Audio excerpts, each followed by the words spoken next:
그래서 그 밤 특별한 밤이라는 말씀을 제목으로 그 은혜 받기를 원합니다. 숙원이라는 단어가 있습니다. 숙원.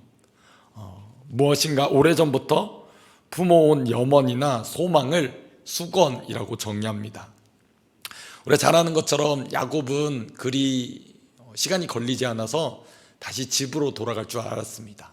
조금만 고생하면 좀 힘들고 서글프겠지만 조금 지나면 다시 집으로 갈 수 있을 거야 라고 생각했는지 모릅니다. 그러나 이 삼촌 라반의 집에서 20여 년의 시간을 보내게 됩니다.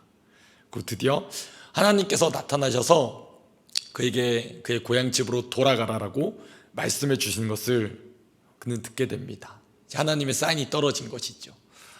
이제 집으로 돌아갈 수 있게 되었다. 하나님의 계획과 또 뜻하심이 분명해졌고 이제 집으로 돌아가는 길만 남았다라고 생각한다면 집으로 돌아가는 발걸음이 그 어느 때보다 가벼워야 될 것입니다. 그렇죠? 오랫동안 못 봤던 아버지 어머니 설레는 마음으로 집으로 돌아가야 될 텐데 오늘 우리가 읽은 이 32장의 야곱의 발걸음은 그렇게 가볍지만은 않습니다. 이유가 무엇이겠습니까? 바로 그가 가장 두려워하는 그의 인생에 있어서 어쩌면 가장 두려운 순간이 지금 이 순간이었을 것입니다. 그의 형 에서를 만나야 되는 것입니다. 과연 형이 나를 어떻게 대해줄까? 혹 나를 죽이진 않을까? 혹 20년 전의 그 일로 여전히 나에게 원한을 가지고 있진 않을까? 야곱은 그 어느 때보다 두렵고 떨리는 마음으로 지금 고향 길로 발걸음을 돌리고 있습니다. 우리가 읽어보진 않았지만 이 32장 전에 31장 말미에만 봐도 이제 그 고생했던 20년의 세월이 끝나고 또 삼촌 라반과의 관계도 좋게 마무리되는 것을 보게 됩니다. 잘 마무리가 됐죠. 이제 고향으로 돌아가는 길이 잘 마무리됐습니다. 그러고 나서 이 32장 1절 2절은 놀란 하나의 장면을 소개해주고 있습니다. 바로 마하나임이라는 장소에 대한 소개를 해주고 있습니다. 이제 야곱은 라반을 지나서 에서에게로 돌아가는 길입니다. 그 에서를 만나는 사건 그 사이에 이 마하나임이라는 장소에 대한 사건이 잠깐 언급되고 있습니다. 뜻은 이렇습니다. 하나님의 군대라는 뜻입니다. 하나님의 군대, 하나님의 진영. 이전에도 야곱은 하나님을 만난 적이 있습니다. 바로 베델이었습니다. 베델은 바로 하나님의 집이었죠. 집은 한 군데 정착하는 곳, 그렇죠? 집이라는 특성상 한 군데 정착하는 특성이 있다면 군대는 이동을 따라서 여기저기 옮기는 특성이 있습니다. 그러면서 함께하는 바로 하나님의 천사가 야곱의 인생 가운데 그가 돌아가는 이 모든 여정 가운데 함께 하시겠다는 그 약속으로 이 마하나임을 그가 경험하도록 해주셨습니다. 야곱은 그 진영의 이름을 두 개의 진영이다라고 해서 마하나임, 하나님께서 다스리시는 진영, 두 개의 진영이다라고 그는 말을 합니다. 어쩌면 하나님께서 이제 이 고향으로 돌아가는 야곱을 향해서 너 이제 안심해라. 내가 너와 함께하고 있고 내가 너를 붙들 거고 지금껏 내가 너를 그렇게 붙들었던 것처럼 앞으로도 나는 여전히 너를 붙들 것이다 라는 어떤 표시로 그렇게 야곱이 알 수 있도록 하나님께서 천사를 보내셔서 야곱을 안심시키고자 하셨는지 모릅니다.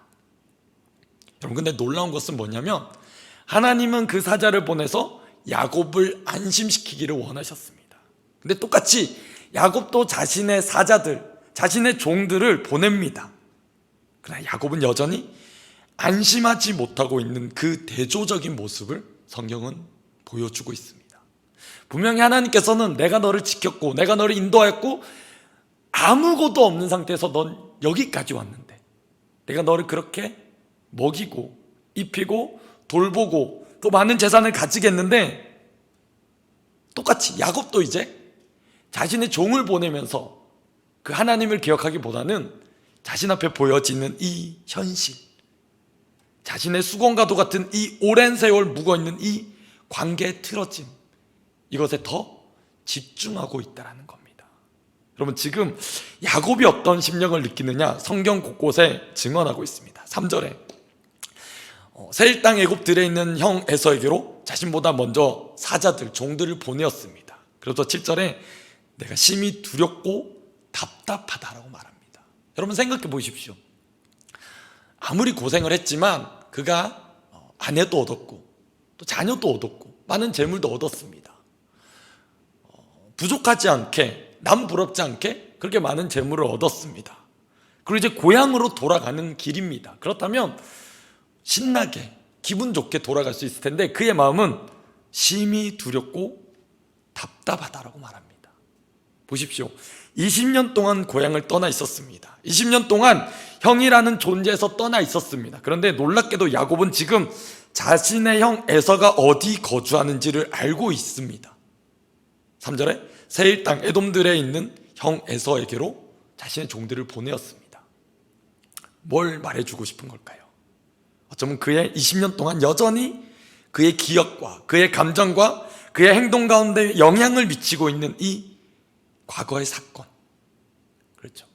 형 에서와의 가졌던 그 불안함, 두려움, 그것은 여전히 야곱을 족죄고 있다는 것입니다. 그의 발을 붙들고 있다는 것입니다. 그가 라반과의 관계를 통해서 이 20년의 세월을 통해 배워야 하는 것이 있었다면 무엇이었을까요? 아무것도 없는 상태로 낳았는데 하나님이 돌보셨다는 거죠. 하나님이 입히시고 먹이시고 그렇게 인도하셨는데 야곱은 도대체 무엇을 배운 것일까요? 우리가 신앙인으로서 가끔 그런 표현을 할 때가 있습니다. 광야를 지난 것 같다. 참 어렵고 막막하고 아무도 도와주는 이 없고 광야를 지난 것 같다라고 표현할 때가 있습니다. 근데 여러분, 어떤 광야가 제일 무서우십니까? 재정입니까? 관계입니까? 미래에 대한 계획입니까? 여러 가지 우리 인생에 광야의 시간들을 지날 때가 있을 것입니다. 그런데 가장 무서운 광야가 무엇일까 곰곰이 생각해 봤습니다. 가장 무서운 광야 뭘까? 어쩌면 하나님과 함께하지 않는 광야가 아닐까라는 생각이 들더라고요. 분명히 광야를 지났어요. 광야에서 고생을 했어요. 그렇잖아요. 야곱이 눈코 뜰 새 없이 정말 자신의 품삯 제대로 받지 못하고 그렇게 고생해가지고 여기까지 왔단 말이에요. 광야를 지났어요. 그런데도 불구하고 야곱은 그렇게 깊이 있게 하나님을 만나지 못한 것 같아요. 하나님의 은혜가 참 넘쳤는데, 하나님의 돌보심이 참 얼마나 이렇게 이루어 주셨는데도 불구하고 도리어 야곱은 그 안에서 하나님을 깊이 있게 만나지 못한 것 같습니다. 여전히 보여지는 이 문제, 보여지는 형과의 이 문제, 여기에 함몰되어 있다는 거죠. 자, 이제 야곱은 형 에서를 만나기 위해서 종들을 보냅니다. 종들을 보낼 때 야곱이 하는 말을 잘 보면 그가 얼마나 치밀하고 계획적인 사람인가를 알 수 있습니다. 그가 자신의 형에게 종들을 보낼 때 쓰는 호칭을 보십시오. 그의 형을 주라고 부릅니다. 주인님이라고 부릅니다. 자신을 호칭할 때 종이다라고 말합니다. 형에게 종들을 보내면서 바로 자신을 주와 종의 관계로, 주종과의 관계로 묘사하고 있다는 것입니다. 여러 번 말해요. 종들에게 여러 번 언급해 주고 있어요. 각인시키는 거죠. 너희 가서 말실수하면 안 돼. 너희 혹시나 말실수해서 내가 위치가 난처해지면 안 돼. 나의 형 에서가 주인님이야. 나는 그분의 종이야 라는 것을 숙지시키고 있습니다. 겉으로 보면 참으로 공손하고 예의 바른 모습 같습니다. 그러나 그 안에 진짜 야곱이 가지고 있는 마음은 여러분 어떤 마음일까요? 형을 존경하거나 사랑하거나 만나고 싶다거나 그런 마음이겠습니까? 아니면 그냥 단지 두렵기 때문에, 무섭기 때문에, 나의 목숨을 해하면 어쩌나, 내 목숨 살아야 되는데 라는 그 염려 가운데 그렇게 하고 있습니까? 아마도 야곱은 그런 생각을 한 것 같습니다. 형은 나를 만나러 올 때 나는 죽을 수도 있다. 아마 형은 여전히 나를 용서하지 못하고 여전히 나에게 그 과거의 아픔을 가지고 나에게 나올 것이다. 그 두려움이 있는 거죠. 그 압박감이 있는 것입니다. 그래서 종들이 그 형 에서를 만나고 나서 이런 보고를 합니다. 주인이시여, 형님 에서가 오고 있습니다. 놀라운 것은 형이 400명의 군사를 데리고 오고 있습니다라는 겁니다. 어쩌면 한낱 같은 희망, 그래도 20년이 지났으면 조금은 달라지지 않았을까, 약간의 기대를 했는지도 모르죠. 그런데 종들이 와서 그 주인 야곱에게 하는 말이 무엇입니까? 형 에서가 오는데 400명을 데리고 옵니다. 야곱은 이제 방법이 없다. 무슨 생각을 할까요? 치밀하고 꼼꼼한 이 야곱은 무슨 생각을 하겠습니까? 자신이 할 수 있는 자기 나름의 모든 생각을 다 짜냅니다. 어떻게 하면 좋을까? 어떻게 하면 좋을까? 생각을 하다 보니까 나름의 계획과 방안을 세웁니다. 무리를 두 무리로 나눕니다. 한 떼가 있고 또 다른 한 떼를 둡니다. 비록 절반이 피해를 받겠지만 절반은 살아남지 않겠느냐. 절반의 그 살 확률에 기대를 하고 있습니다. 여러분, 그렇다면 야곱은 자신이 어느 절반에 들어갈 것이라고 생각했을까요? 야곱은 철저히 자신이 살아남는 입장을 생각하고 있습니다. 종들의 이 보고 우리 야곱에게 두려움이 되었습니다. 자신의 가족과 모든 소유를 두 떼로 나눕니다. 성경 7절은 그렇게 고백해주고 있습니다. 야곱이 그 모든 소유를, 그 가족을 두 떼로 나눕니다. 어쩌면 인간적인 입장에서 생각해보면 야곱의 이 처사는 지혜로워 보일 수도 있어요. 그래, 다 죽는 것보다 반은 살고 반은 죽으면 그래도 확률이 50%가 결코 낮은 수치는 아니잖아요. 그러나 이 행위를 신앙의 관점에서 본다면, 지금 라반의 집에서 20년 동안 야곱을 하나님이 어떻게 돌봐주셨고 그렇게 입혀주셨는지를 안다면, 그것을 믿는다면 오히려 우리는 이렇게 반문할지도 모릅니다. 야곱은 여전히 하나님을 신뢰하지 못하고 있다는 겁니다. 그래서 오히려 자신의 인간적인 방법을 간구하는 이 야곱의 모습을 우리는 보게 돼요. 그렇지 않습니까? 어떻게 하면 환심을 살 수 있을까? 어쩌면 형에게 조금 더 나를 불쌍하게 보일 수 있을까? 야곱은 자신이 가지고 있는 모든 생각을 다 생각해 봅니다. 우리가 13절을 근거로 본다면 야곱은 낮 동안에 무리를 둘로 나눈 생각들을 합니다. 자, 이제 무리를 둘로 나눠라. 어떻게든 우리가 살아남자. 그러고 나서 밤을 지내면서 더 생각을 많이 하게 돼요. 밤에 여러분 잠이 올까요? 내 목숨이 경각에 달렸는데 지금 야곱이 편안하게 발 뻗고 잠을 자겠습니까? 계속 생각하는 거예요. 아마 불면증 걸렸는지도 몰라요. 계속 생각합니다. 뭐라고 생각할까요? 어떻게 하면 이 문제를 뛰어넘을 수 있을까? 보십시오. 내가 가지고 있는 것들이 있잖아. 재산이 있잖아요. 그거 형에게 좀 줘야겠다. 드려야겠다. 그가 나름의 자신이 가지고 있는 것 중에 많이 떼어서 형에게 선물합니다. 제가 이 나온 숫자를 다 합쳐봤더니 여러분 570마리입니다. 자, 암염소 200, 순염소 20, 암양 200, 순양 20, 암낙타 30, 새끼낙타 20, 암소 40, 황소 10, 암낙이 20, 새끼낙이 10, 도합 570마리. 여러분, 아무것도 없이 간 인생에 적어도 형에게 줄 정도의 재정이 570마리의 짐승이 있고 또 자신의 것이 또 있거든요. 엄청 많이 이뤘어요. 그런데 생각하는 게 뭐예요? 이거 형에게 주면 혹시나 살 수 있지 않을까? 지금 야곱이 하는 이 행동을 보십시오. 하나님을 의식하거나 하나님을 생각하거나 하나님께 매달리는 부분들보다는 먼저는 자신의 생각인 거예요. 이렇게 하면 되겠지라는 생각이에요. 물론 우리가 문제에 대해서 대비하고 대응하는 것들이 필요합니다. 그러나 그것보다 더 우리가 궁극적으로 묻는 질문이 무엇입니까? 하나님, 나에게 이 문제를 통해 가르쳐주고 싶으신 것이 무엇입니까? 라는 거 아닐까요? 광야를 지날 때 가장 지혜로운 것은 무엇일까요? 하나님께 묻는 거죠. 하나님, 광야의 의미가 도대체 나에게 무엇이고 나에게 무엇을 성숙시켜주기 위해서 하나님 이것을 나에게 허락하시는 겁니까? 라는 그 질문일 것입니다. 안타깝게도 야곱은 지금 그런 질문을 하진 않아요. 그냥 빨리 이 문제가 해결되기만을 원하고 있습니다. 그가 하나님을 향해 이제 고백합니다. 그가 하나님을 부릅니다. 하나님, 나의 조부 아브라함의 하나님, 나의 아버지 이삭의 하나님 여호와여. 그래서 하나님의 명령을 기억하고 있어요. 하나님 전에 나에게 이렇게 약속해 주셨잖아요. 나 이렇게 명령해 주셨잖아요.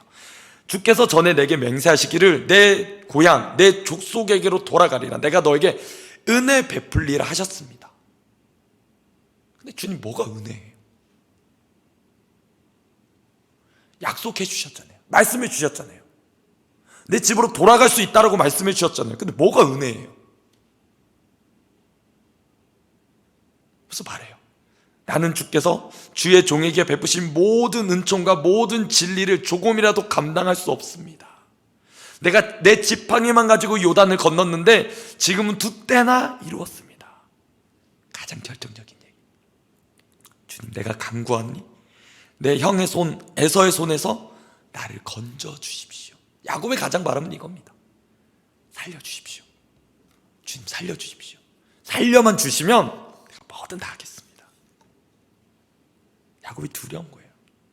여러분, 참 놀랍지 않습니까? 이렇게 많은 재물을 가지고 있고 나름 이렇게 잘 살고 있다라고 보였던 그 인생이 너무나 큰 두려움에, 무서움에 시달리고 있다는 거예요. 사람이 겉으로 봐서 모르는 것 같아요. 겉으로 봐서는 다 평안한 것 같고 다 잘 지내는 것 같지만 정말 그가 어떤 인생을 사는지, 그가 단 하나에 바라는 것, 주님, 건져만 주십시오. 살려만 주십시오. 근데 이 말을 할 때 야곱이 이 광야를 지나면서 배웠던 것, 하나님 그분을 붙드는 것을 하고 있습니다.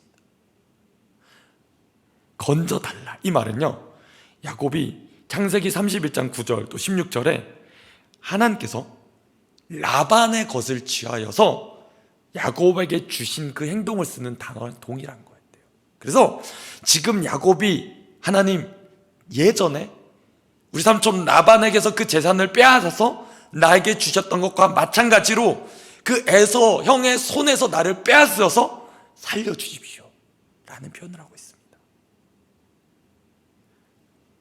그럼 그렇게 기도했잖아요. 뭔가 믿음이 생긴 것 같고 그렇게 기도한 것 같잖아요. 그럼 더 믿음 행동으로 나아가야 되잖아요. 근데 여기서 우리가 보는 성경의 야곱의 그 연약한 모습을 보게 돼요. 그리고 반대로 하나님이 얼마나 크고 놀랍고 사랑이 풍성하신지를 다시금 보게 됩니다. 아마 성경을 보면서 여러분, 우리가 야곱이라는 이름을 짓는 것을 그렇게 썩 좋아하지 않는 것 같아요. 주변에 보면 다른 여러 이름이 있어도 야곱이라는 이름으로, 성경 이름으로 자신의 이름을 짓는 것은 참 보기 힘든 것 같습니다.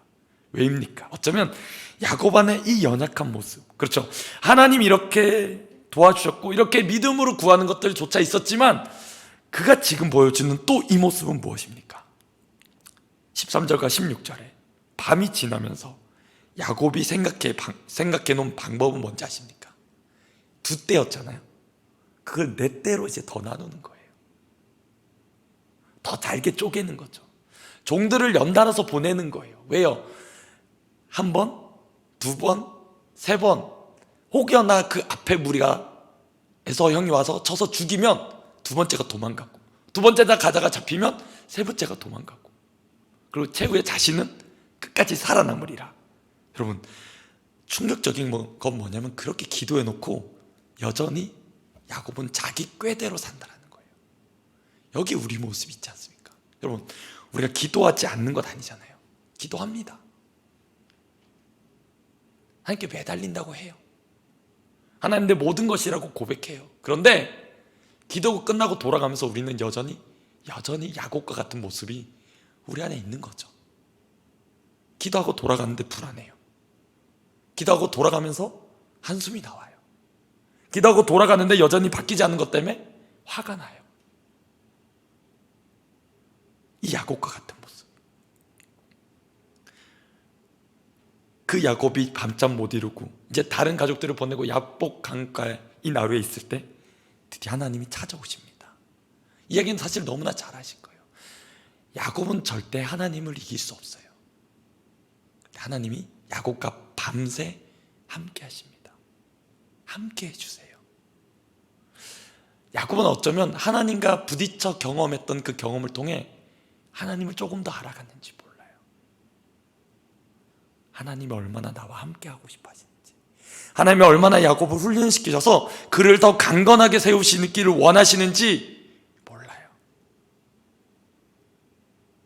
야곱은 기도도 했어요. 근데 그 기도가 너무 현실과 괴리감이 있는 거예요. 믿음으로 선포했어요. 그런데 여전히 넘어져요. 그래서 하나님이 어떻게 하시죠? 야곱의 그 환도뼈, 엉덩이뼈를 위골시켰더라. 어긋나게 하셨더라. 왜요? 이제 네 힘으로 사는 거 아니야. 네 능력으로 사는 거 아니야. 나 붙들고 나 의지하고 사는 거야. 너 이제 그만 좀 항복해. 언제까지 네 생각으로, 네 계획으로, 네 그 잘난 경험으로 너 그렇게 살래? 난 그렇게 말씀하신 것 같습니다.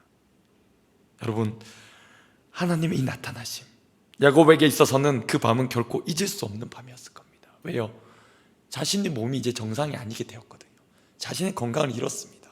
자신이 이제는 제대로 걸을 수 없는, 질질 끌고 다리를 살 수밖에 없는 그런 하찮은 존재가 되었습니다.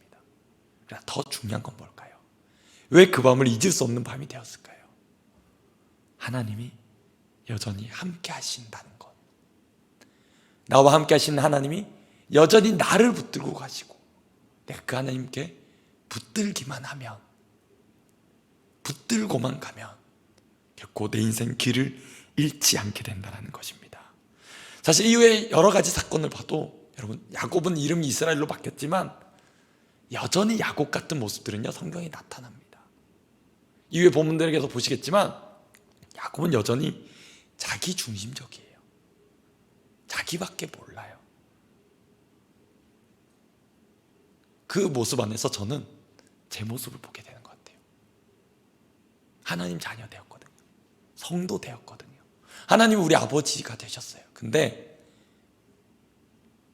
늘 내가 먼저인 것 같아요. 제가 먼저인 것 같아요. 내 고민이 먼저고, 내 문제가 먼저고, 그걸 어떻게 해결할 수 있을까 생각하는 게 먼저인 것 같아요. 기도를 합니다. 기도를 하지만 여전히 답답한 마음으로 기도하는 것 같아요. 기도하는데 하나님을 만나고 돌아가기보다는 그냥 내 사연 얘기하고 돌아가는 것만 같아요. 근데 다시금 말씀을 통해 우리가 우리 영안이 열려져서 이 말씀하신 주님을 바라보기를 소망합니다. 그 밤에 주님이 찾아오셨습니다. 그 밤에 함께 붙들어 주셨습니다. 그리고 말씀하세요. 네 힘으로 하려고 하지 말고 좀 기도하라고, 기도하라고, 나를 붙들라고 하시는 것 같습니다. 우리 들은 말씀 기억하면서 함께 찬양했으면 좋겠습니다. 가사를